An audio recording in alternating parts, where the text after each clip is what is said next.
পুরুলিয়ার জঙ্গলের পর বাঘের আতঙ্ক দক্ষিণ বাঁকুড়ার জঙ্গলমহলে। দক্ষিণ বাঁকুড়ার জঙ্গলমহলের রানীবাঁধ ব্লকের বাগডুবি গ্রামের রাস্তায় দেখা গিয়েছিল একাধিক বড় কোনো জন্তুর পায়ের ছাপ।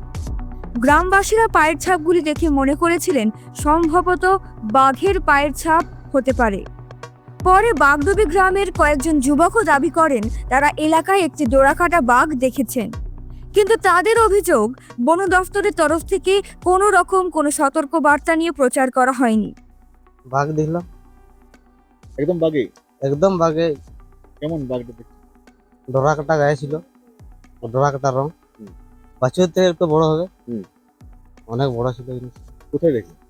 এই আমাদের সামনে রাস্তাটা পারাপার করলো। কখন সেটা? সে বিকাল টাইম, মিনিমাম 5টা এরকম। দিনের আলো ছিল তখন? হালকা হালকা ছিল, কালকে ছিল। হালকা হালকা দেখতে রাস্তার এপার থেকে ওপারে গেল। হ্যাঁ। আপনারা কি করতে গিয়েছিলেন জঙ্গলে? আমরা বাথরুম করতে গেছিলাম।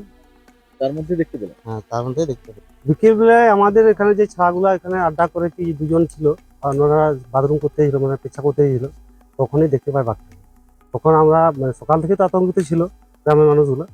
তো আমরা এখানে তাই জন্যে মানে 8-10 জন ছিল, ডাকাডাকি করে 8-10 জন জুটলো, তাই জন্য লাঠি দিয়ে এইরকম আমরা জড়ো হয়ে আছি।